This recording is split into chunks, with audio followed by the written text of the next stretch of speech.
Ladies and gentlemen, good day and welcome to the Tejas Networks Limited Q3 FY'26 earnings conference call hosted by ICICI Securities. As a reminder, all participant lines will be in the listen-only mode, and there will be an opportunity for you to ask questions after the presentation concludes.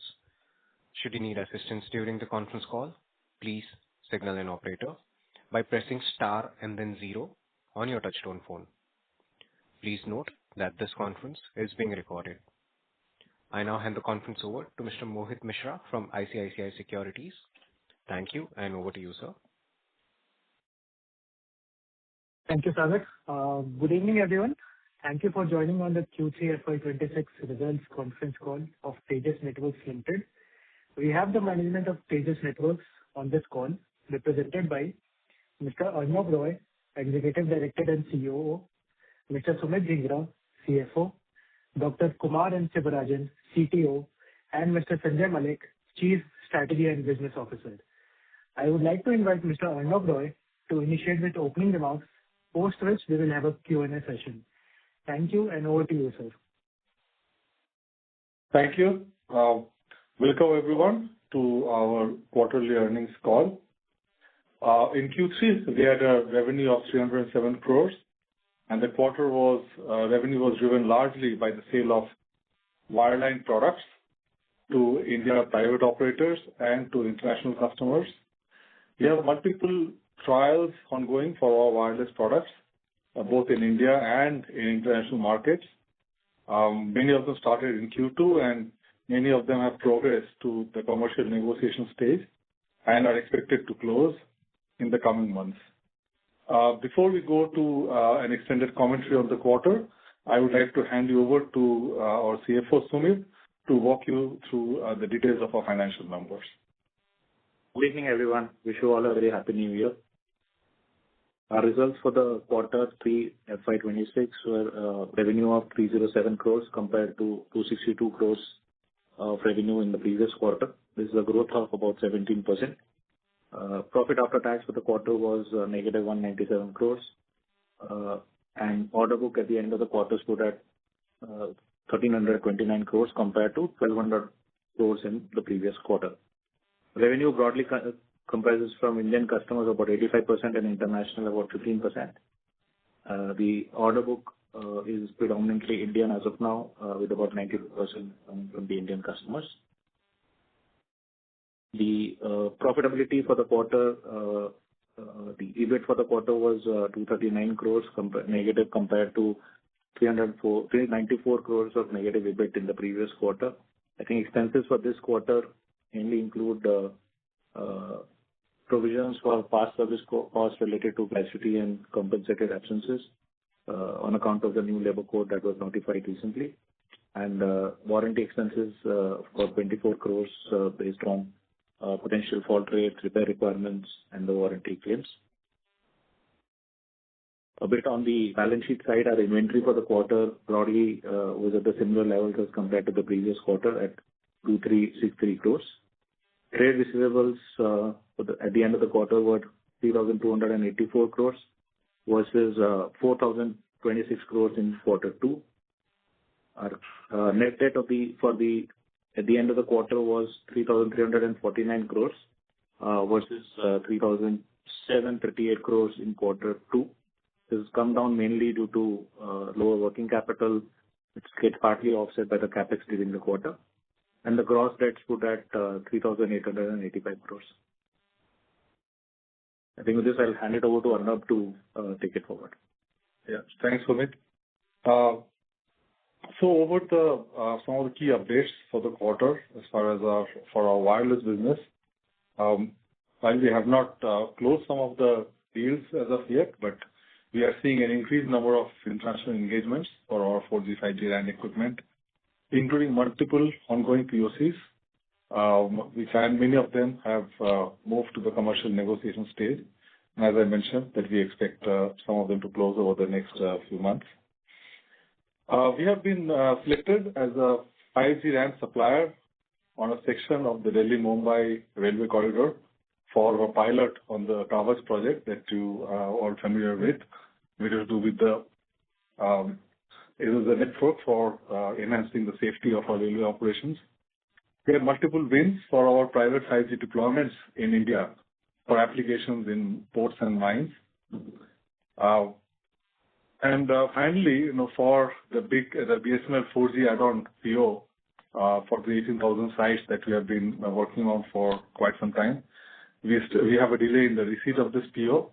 And from what we know, from what we hear, is that those are still in the works, and the expansion order will come to us at the appropriate time for BSNL.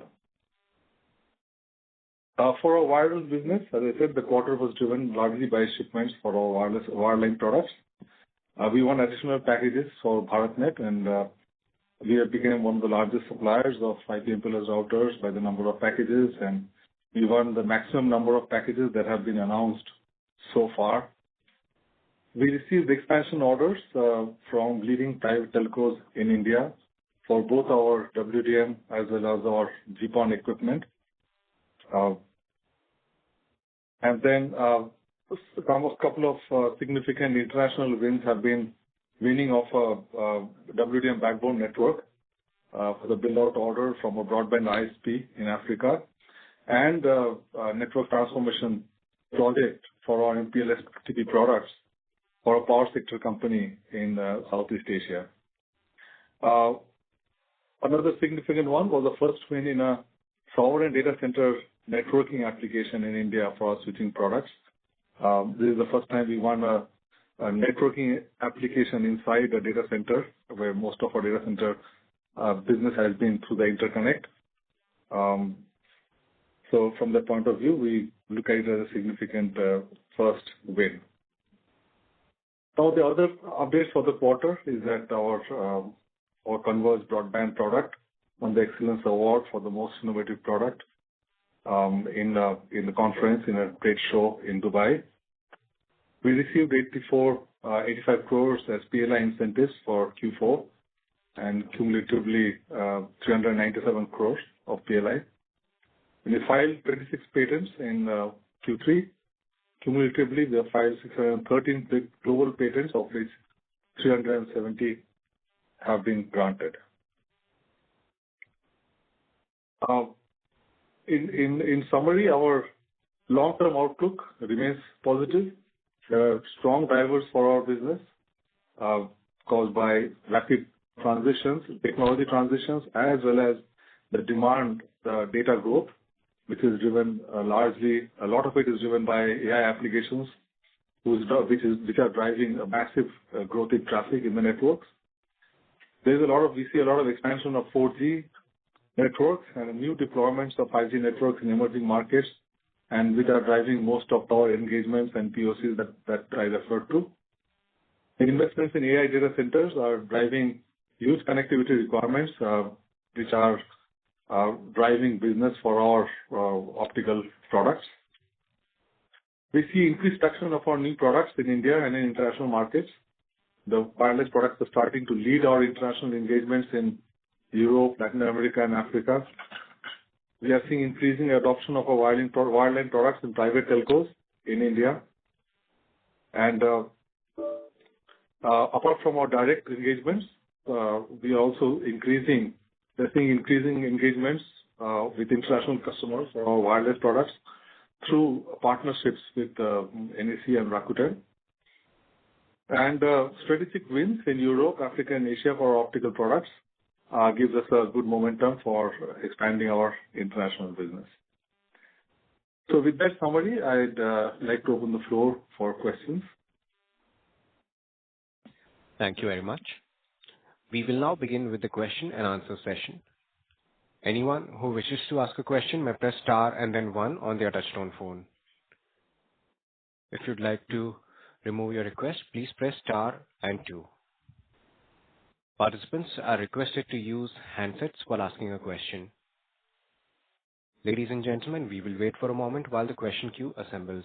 Again, to register for a question, please press star and then one.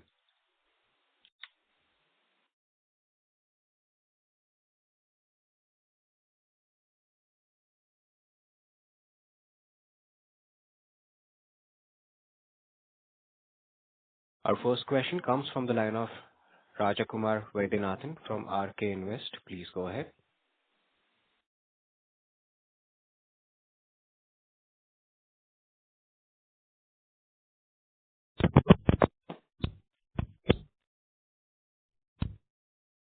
Hello. Yes, sir. Please go ahead. Yeah. Yes, Rajakumar, go ahead, please.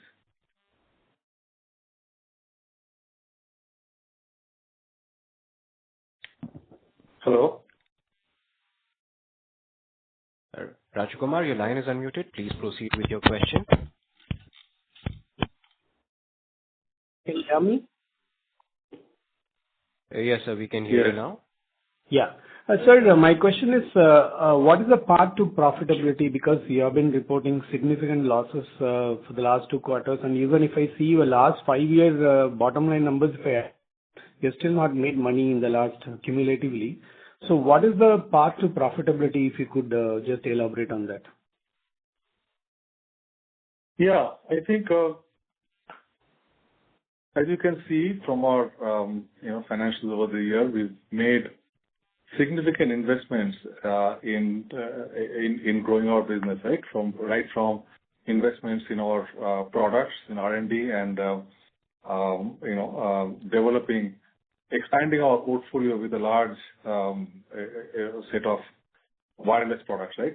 So all of that investment, as well as our investments in supply chain and sales, have been with the intent and with the expectation and the anticipation of growth of our business internationally.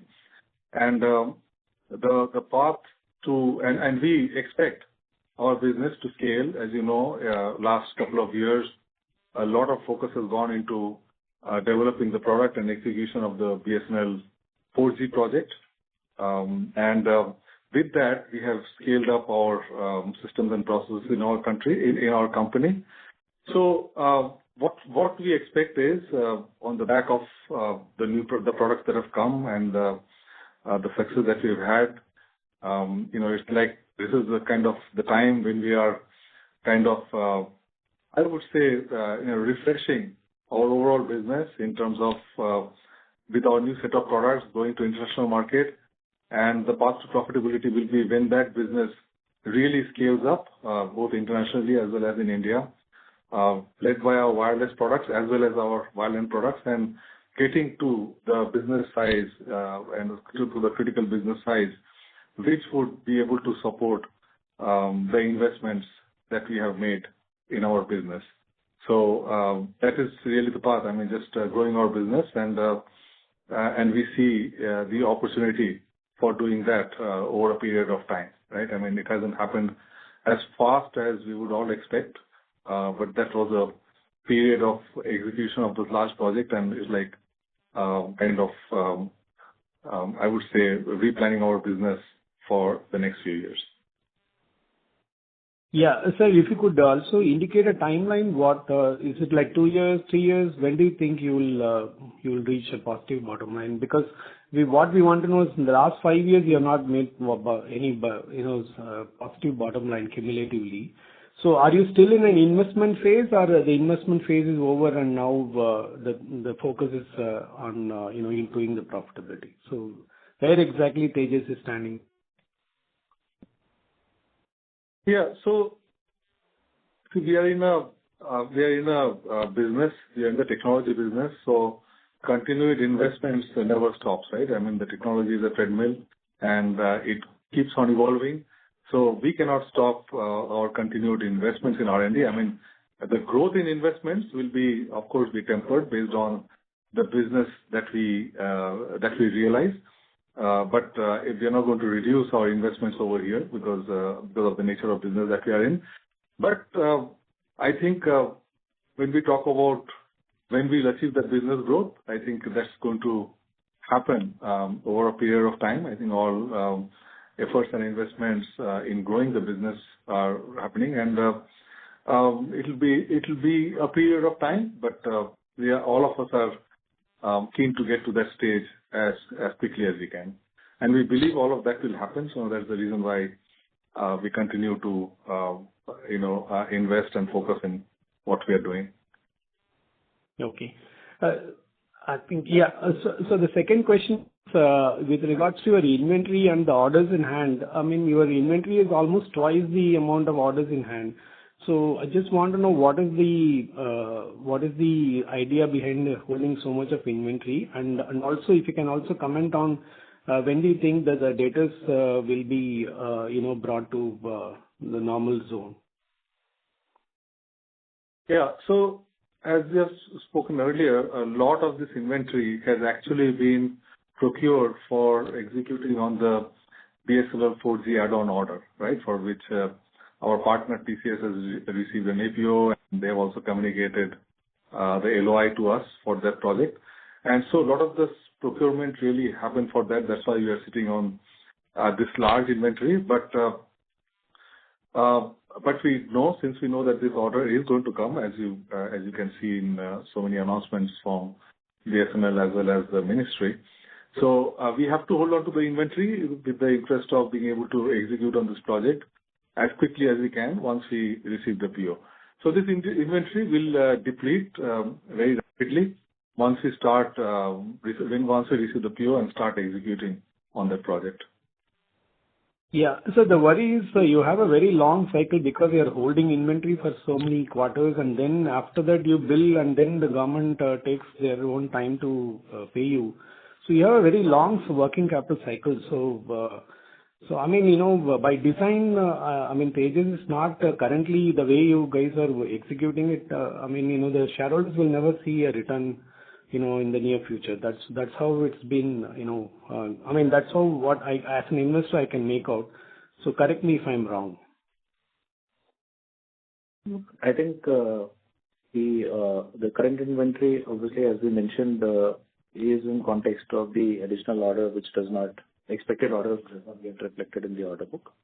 And while this was expected, I think there have been delays in sort of getting the purchase orders, and hence this has led to the accumulation of this inventory.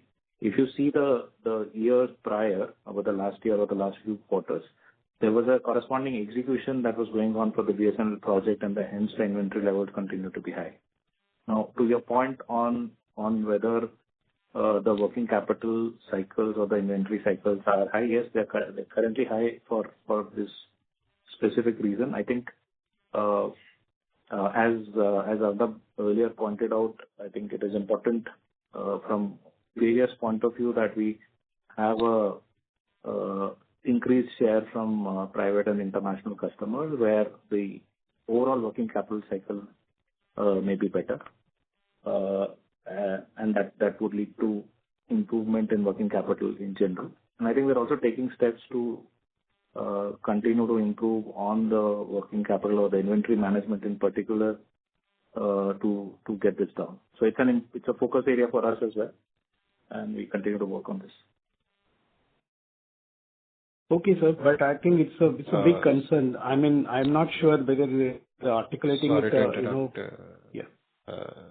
Mr. Rajakumar, for any follow-up questions, maybe... No, I'm not asking a follow-up question. This is just a comment. So let me just give me 1 minute. I will just complete. So the concern is, this is kind of happening for many quarters. And, I don't know what model Tejas has, because this model has to earn money for the shareholders at the end of the day. And you are executing such a big project, and still the bottom line is bleeding. And that is really a concern, sir. So I hope the shareholders are also taken into consideration. Their interests are also taken into consideration when you execute such big projects. That's my comments. Thank you. Thank you so much for the opportunity. Thanks. Thank you. Ladies and gentlemen, in order to ensure that the management is able to address questions from all the participants in the conference, please restrict yourselves to 2 questions each. You may rejoin the queue for follow-up questions.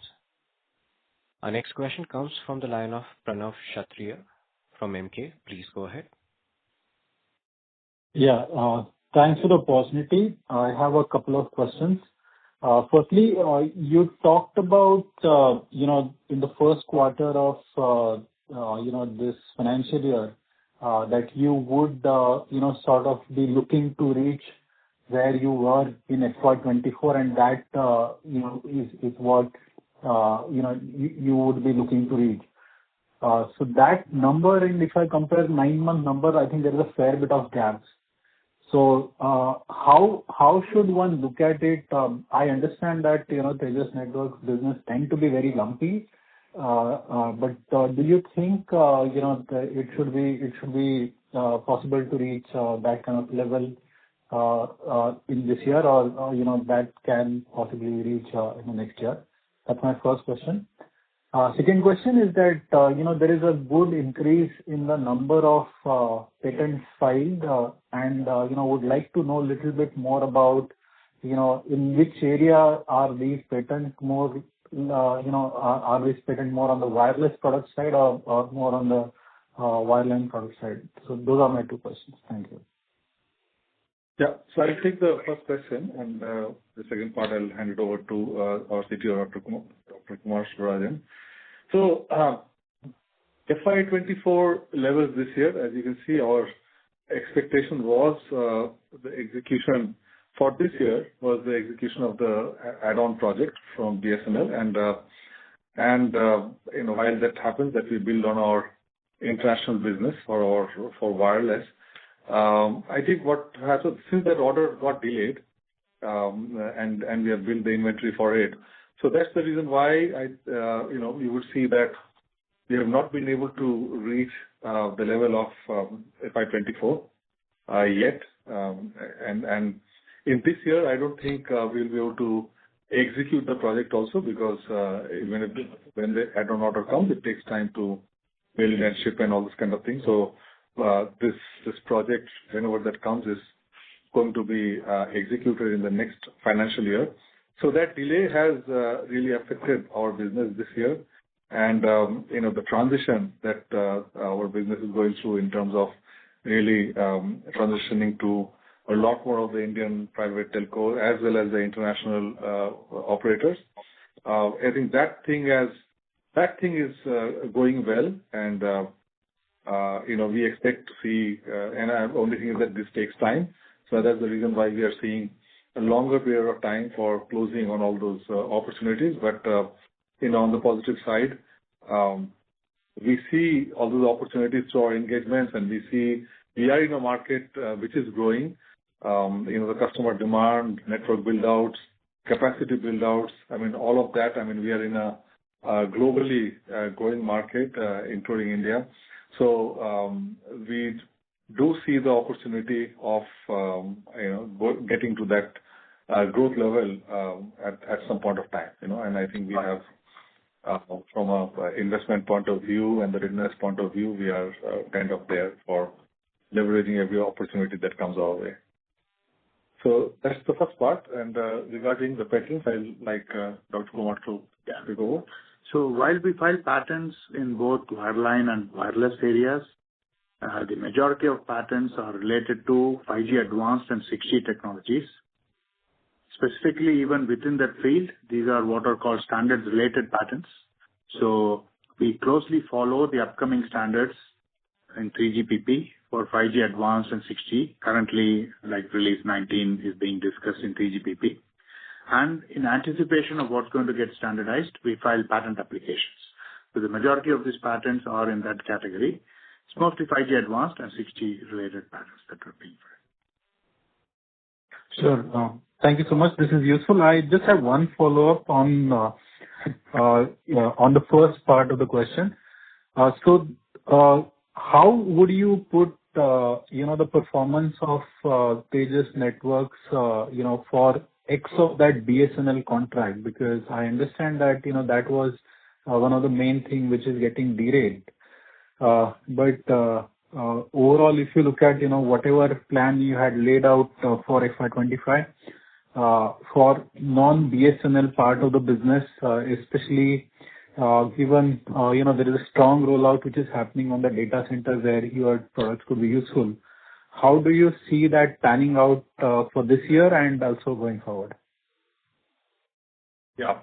So apart from, I would say, the BSNL project, which we were planning to execute this year, the other parts, there were other two major initiatives or major targets for the business. One was growing our wireline business to to the Indian private telcos as well as internationally.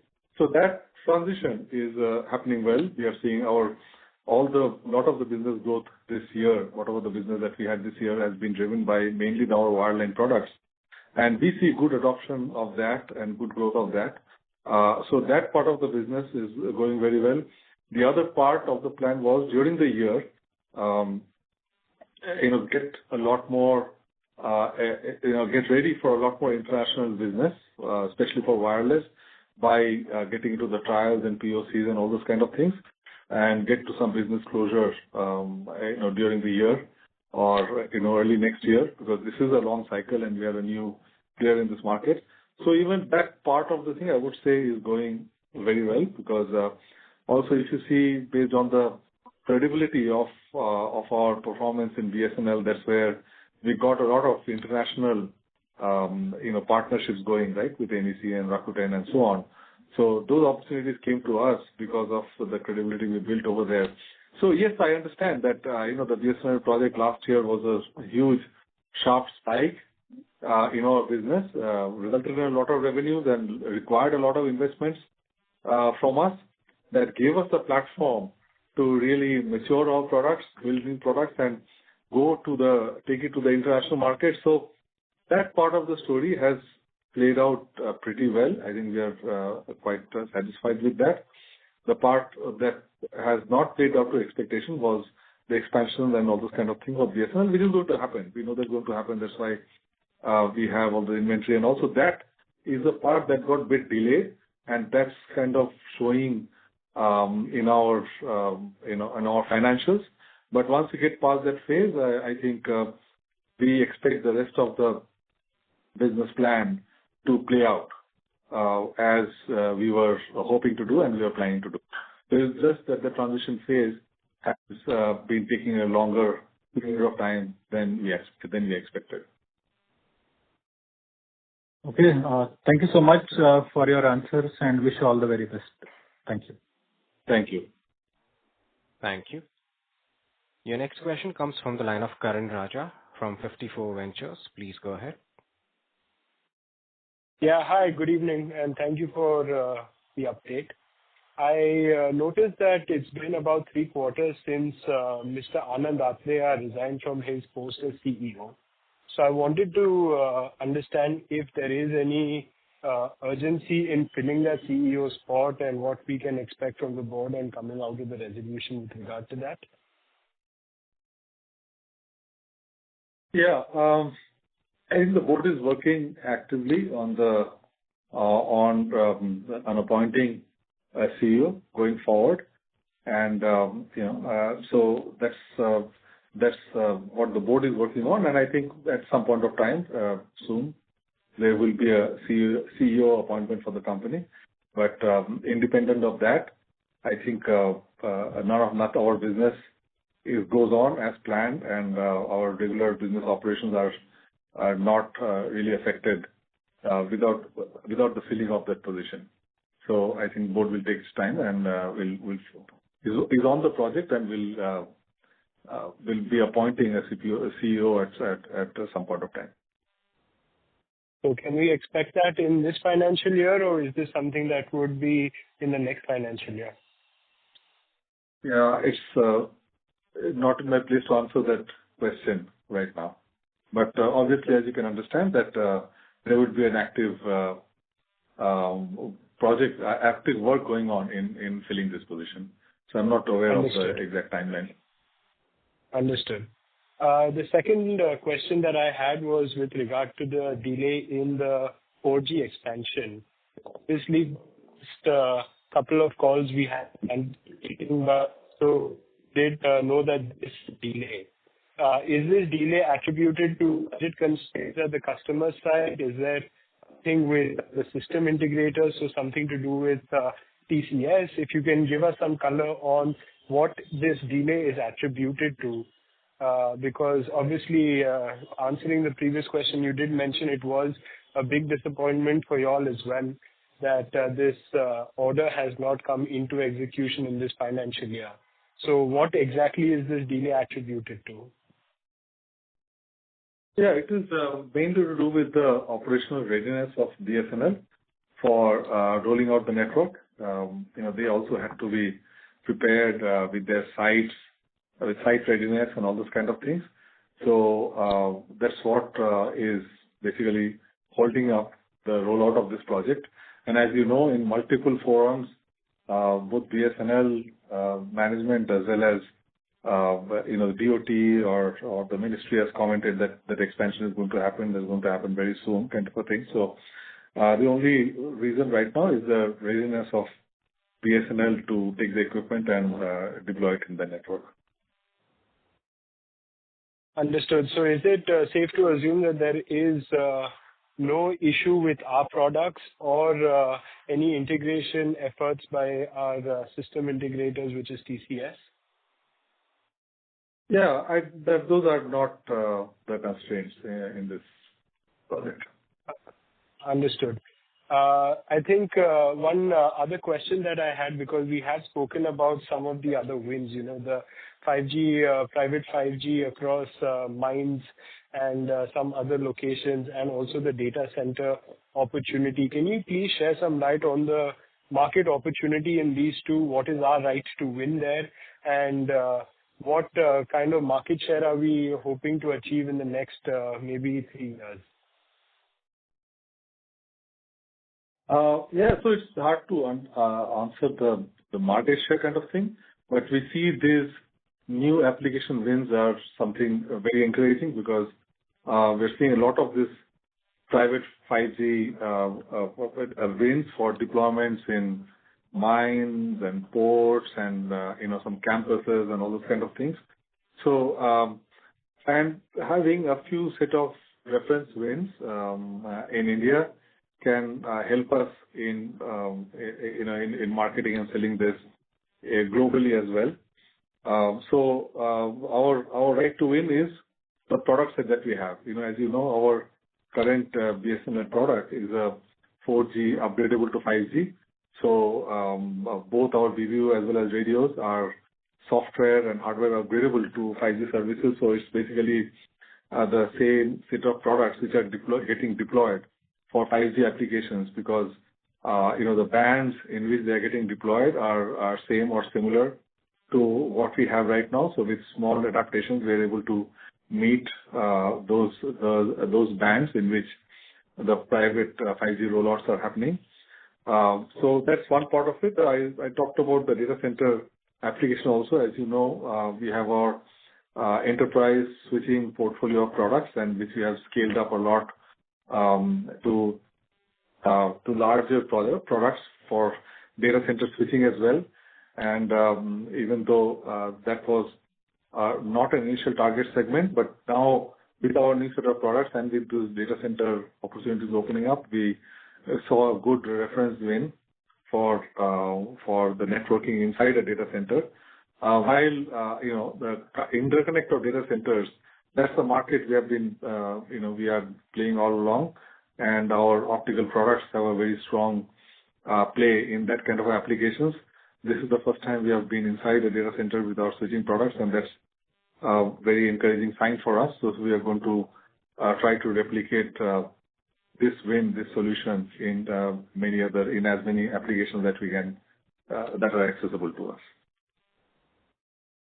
Understood, Mr. Roy, but I will have to push the envelope here because obviously internally you all would have certain targets that you all would want to hit with private 5G and with data centers. So if you can share some light as to what even the estimates are, because obviously you all have had a few deployments, you all would know how many such accounts can be achieved in a given year. So something that gives us, at least the direction in which the company is going or what we're chasing, where we're fighting, at least something that gives us a sense of, what are the internal metrics based on which we can judge sales. So, as I said, we don't have any specific target in terms of how many wins and all those kind of things. And in most of our, every product line that we have, right? I mean, we go by the engagement that we have, the customer opportunities that we see, and where we find opportunities and how we can pitch our products and solutions. And we set targets more from overall, business growth and business win kind of a thing, not specific to any particular application, right? And these are new markets that we're getting into. I mean, as you know, our wireless play has been mainly in the macro area for mobile operators, and that's where the larger deals are. The private 5G applications are many in number. Each of them are relatively small deployments. That is because you can understand the territory or the area over which it is deployed. Those are fairly small, right? So, so the larger deals are, of course, for the macro, but the good thing is that with this opens up a new application for us, right? The private 5G space. So from that point of view, it gives us mileage, credibility, and visibility in this space. So that's probably the largest benefit. And as I said, as of now, we don't have any target which says that we have to achieve this kind of numbers for this using this particular application or the other one. I mean, these are initial wins, and that's the reason why we'd like to kind of share it with you all, saying that these are new applications, because on an ongoing basis, the standard applications of mobility or FWA for wireless or for broadband or data center interconnect or metro aggregation, those are standard applications which are ongoing and which are driving our business. We thought that these are new significant events that have happened that can open up opportunities. But right now, at this time, we don't have the opportunity to really size up and set targets in this area. I understand. I would hope that, over the next perhaps couple of quarters, once there's more clarity on this, we do have something more concrete. Obviously, a big risk factor for our company is the heavy dependence on a single anchor customer, and that anchor customer being a government sector undertaking. So, obviously, I would expect that, in a couple of quarters when we have a little more experience in these realms, we would have more realistic targets or, expectations of our market. Thank you so much for taking my questions. I'll go back in the line. Thank you. Thank you. Our next question comes from the line of Pratap Maliwal from Mount Intra Finance. Please go ahead. Hello. Hi. Am I audible? Yes, Pratap, you are.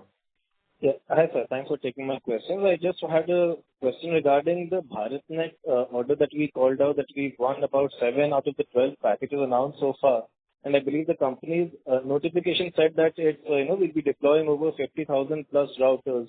So I just wanted to understand what would be the approximate order size of the BharatNet cumulatively, and over what duration do we see this being implemented? Sorry, what was the last sentence? Duration of Over how much? which is implemented on the overall large. Yeah. Yeah. So this particular order is for phase 3, BharatNet phase 3, and for all the routing products. I would say implementation period is over next 2 years. Yes, sir. But So what would be this the year order? and order size, I think it's again because it is multiple circles coming from multiple SIs. So it's a large order size, but difficult to give the numbers. So I understand the point, sir, but see, if we called out that, we'll be deploying over 50,000 plus routers, so, And I mean, that at what rate we'll be supplying, surely you'll have some idea. So if you can just give us some ballpark figure, not an exact figure, but just some ballpark idea where the order size could be, so that we have more clarity of how much business we can actually expect to come in, how the order book can build up. yeah, so actually there are few of this which we have received the orders, and then few which are in the negotiations still. But I think from because we are working with multiple SIs. It is not from one particular person. So yeah, I'm sorry that it would be difficult to share the numbers there on the deal size. Normally we don't do customer-wise deal size announcements. Okay. So does the order book currently involve any revenue, orders from BharatNet? Yes, the current order book, which was shared by our CFO, Sumit, that includes BharatNet orders also. And we expect a significant ramp up, or is it like we've got the initial orders and we expect a large ramp up, or just some color around that, even if it's purely qualitative, just so we can understand the direction? Okay. So we got the orders for about 7 circles or 7 packages as we mentioned, and a few more are still expected. Okay. And I also wanted to add that this is this is connecting the network at the block level, and so this is forming the backbone of the BharatNet Phase 3 network. So there is the last mile of BharatNet which is to be built, and that will be largely built using GPON equipment and all. So that rollout, some parts will happen and some parts will be happening. So there is a lot of we build out that in BharatNet Phase 3, which will be connecting the last mile, the villages basically. So, but that will be another part of the project, and this is mainly for building the backbone connecting the blocks. Okay, understood. And just one final clarification regarding our international expansion. You said that, we are in the final stages of some commercial negotiations. So is this including the deals that we're maybe pursuing through our partnership with Rakuten, or is it more in the nature of G2G deals? Just some color around that. And what, if possible, then what would be the expected size of the deal? Okay. So on that, again, as Arnav was mentioning, that previous quarters we were involved in some of the trials which were happening, and those are moving towards commercial negotiations. And the deals are basically the mixed kind of deals. There are some of the deals where we are positioning our equipment directly. There are few of the deals where it is in relationship with either NEC or with Rakuten. So it's kind of combination of I would say all the 3 kind of solutions which we have. Closures should be happening in coming months. Again, varying kind of deal sizes, varying kind of number of sites, multi-band, single band, those kind of variations are there. But yeah, so that's expected over in coming weeks. Okay. And would we be considered for any network expansion from Vodafone side? Because I believe that there was a news article where an official from Vodafone had said that they are trialing Tejas equipment. So is there any news on that front?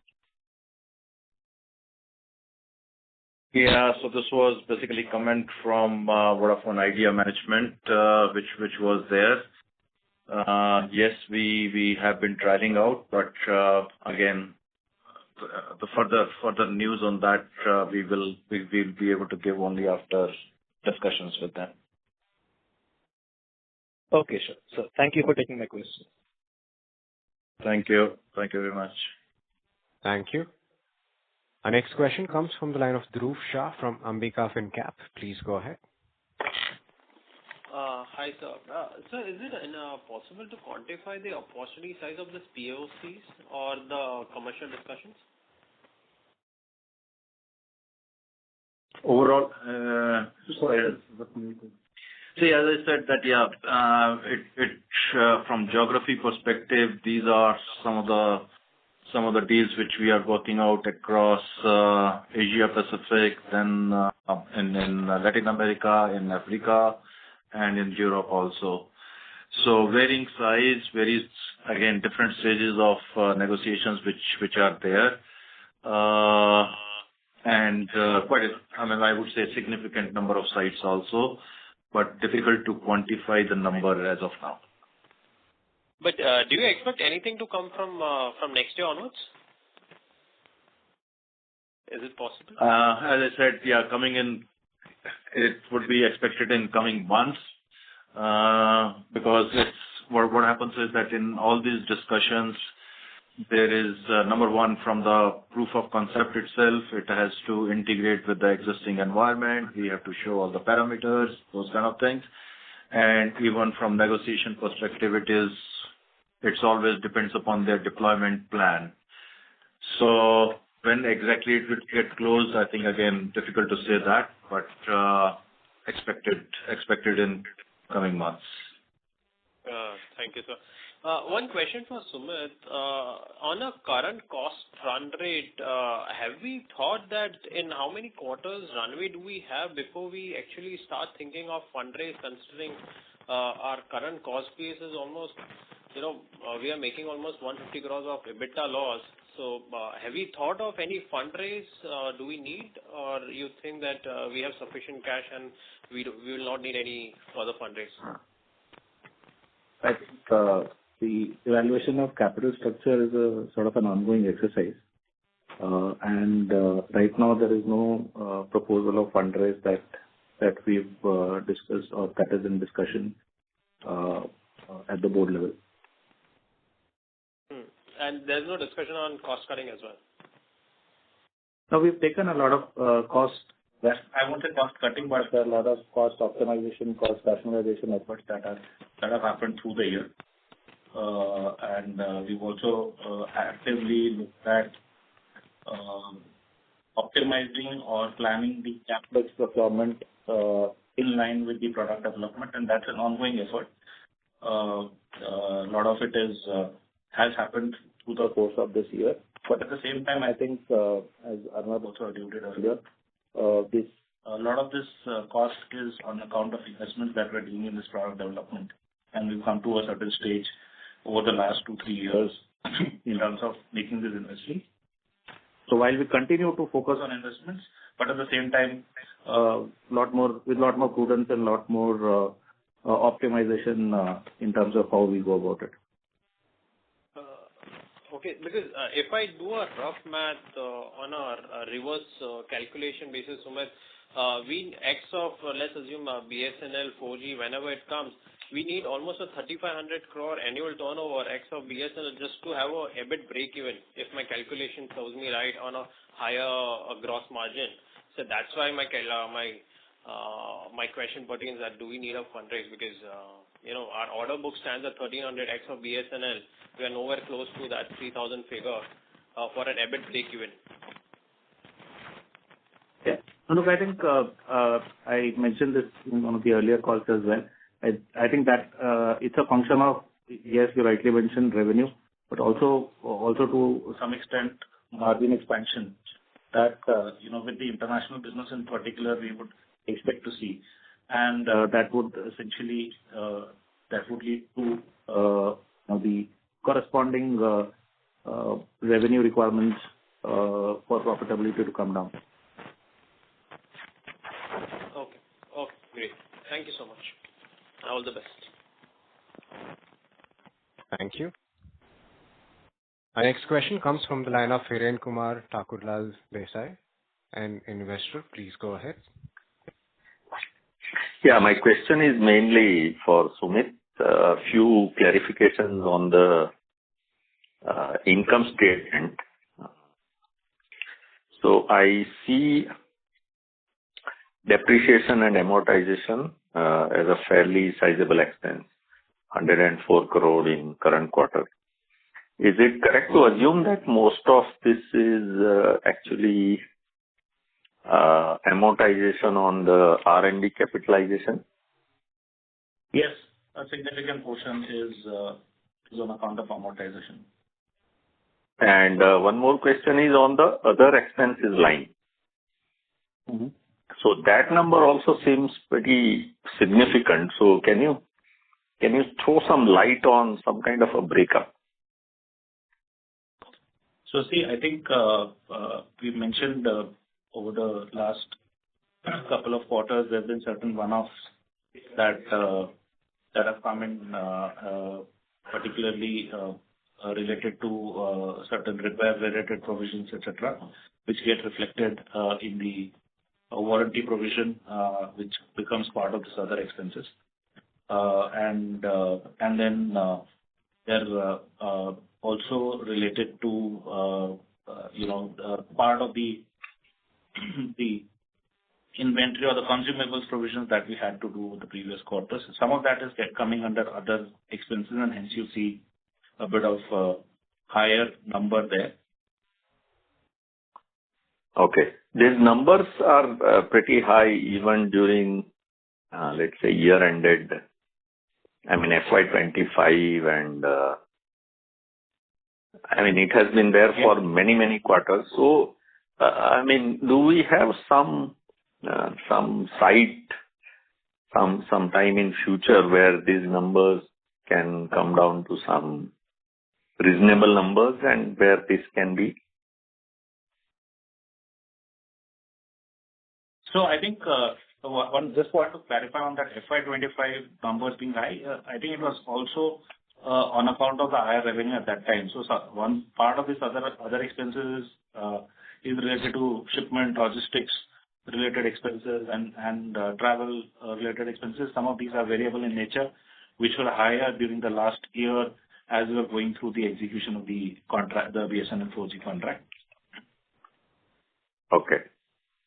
The second question is on the side of gross margins for wireless POCs that we are engaging. So, for example, as you mentioned, this quarter was largely wireline, and I can observe that gross margins are pretty good compared to what they were during the wireless business.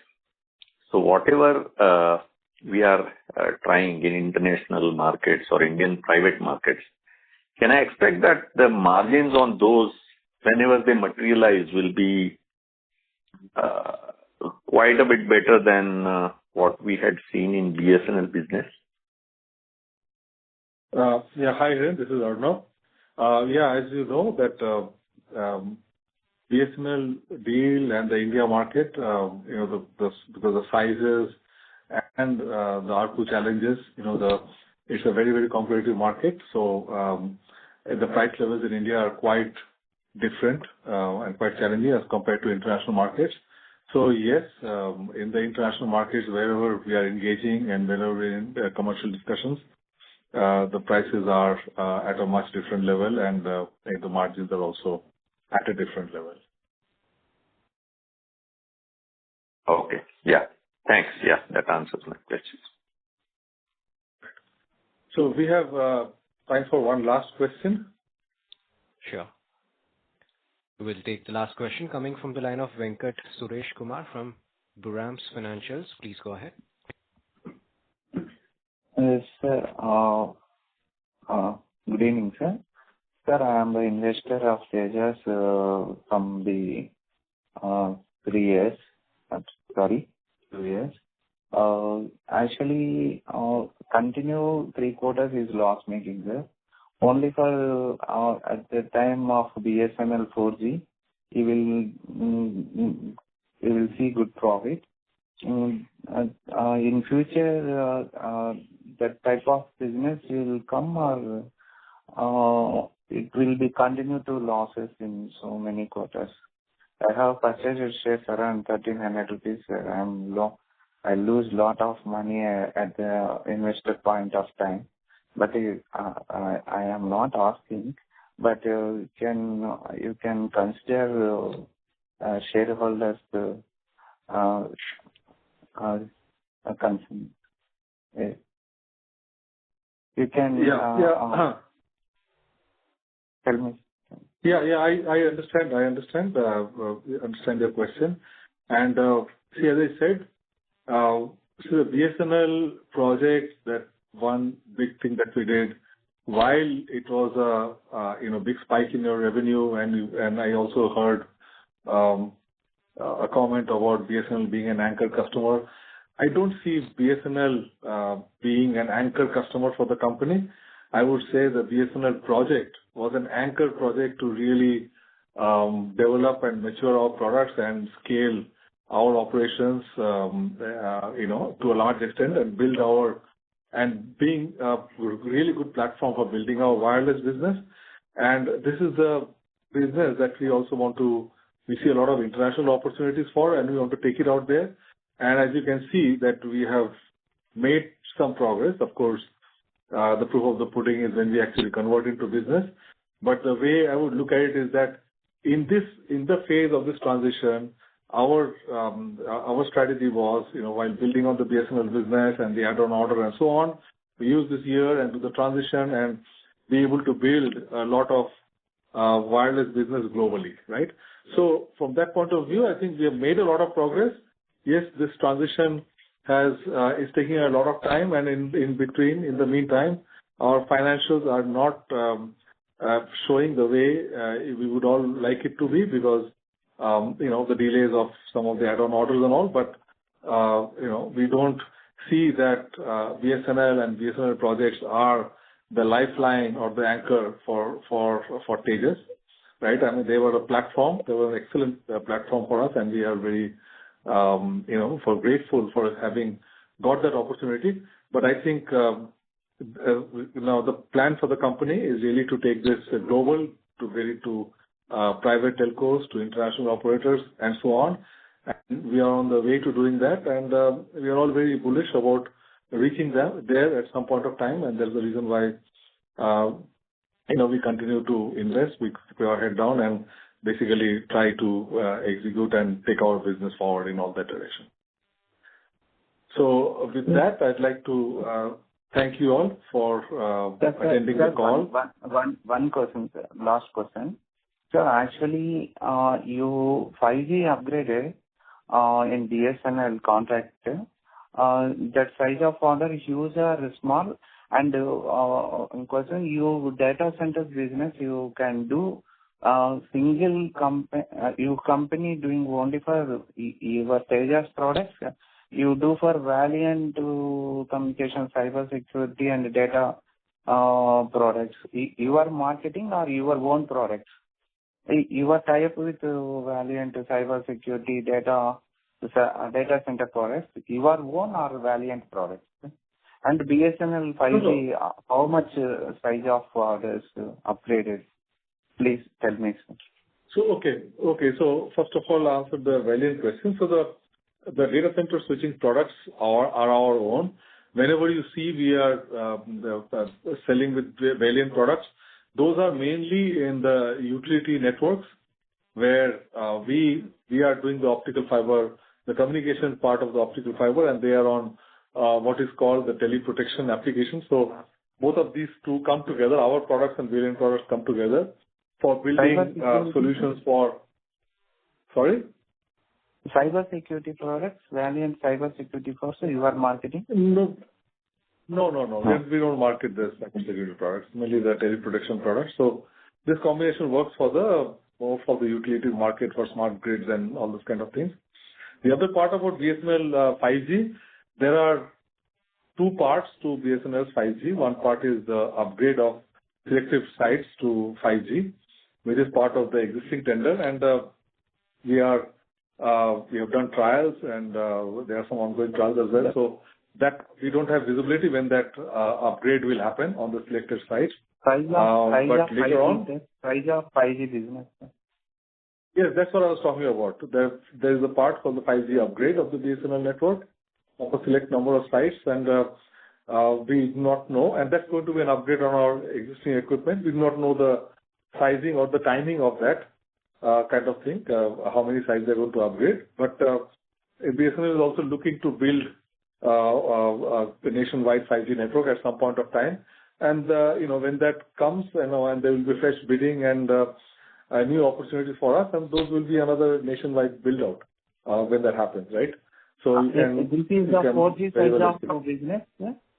This is the 4G size of business in 5G upgraded, not a little. Well, any nationwide rollout will be of the size, right? And it depends on, as you know, the large project had 100,000 sites, 1 lakh sites. So it depends on the number of sites they're going to roll out 5G on, and you can estimate what would the size. So if it's a nationwide rollout of so many sites that, yeah, the project size will be of that magnitude, right? It could be more or it could be less, depending on how many there are. Yeah. Yes. You take seriously, try to develop business, sir. Actually, you see shareholders also concerned, sir. Of course, that is, we are all here because of our shareholders. We really appreciate your support for the company. Really thank you for being with us. I understand this is a difficult time because of our business and the stock price and all. But all I can say is that we are bullish about our business. We are doing everything that we can to execute on this, and we are confident that we'll get there. And it's a transition period which is taking longer than we would have liked. With that, positive number coming in China. Thank you very much. So thank you very much. Thanks everyone for attending the call, and look forward to interacting with all of you at the end of next quarter. Thank you. You can expect next quarter positive soon.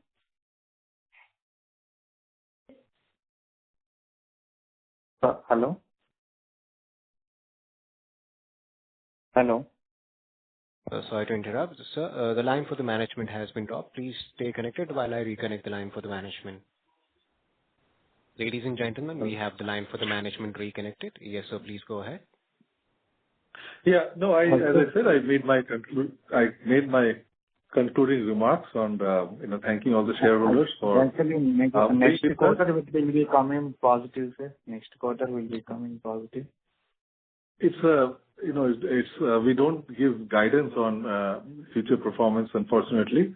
I'm only giving you the outlook, the guidance for our future over a period of time. But quarter-to-quarter guidance we do not give. We are not in a position to give right now. Okay? So thank you once again to everyone for attending the call, and look forward to interacting with all of you at the end of next quarter. Thank you very much. On behalf of ICICI Securities Limited, that concludes this conference call. Thank you all for joining us, and you may now disconnect your lines. Thank you. Thank you.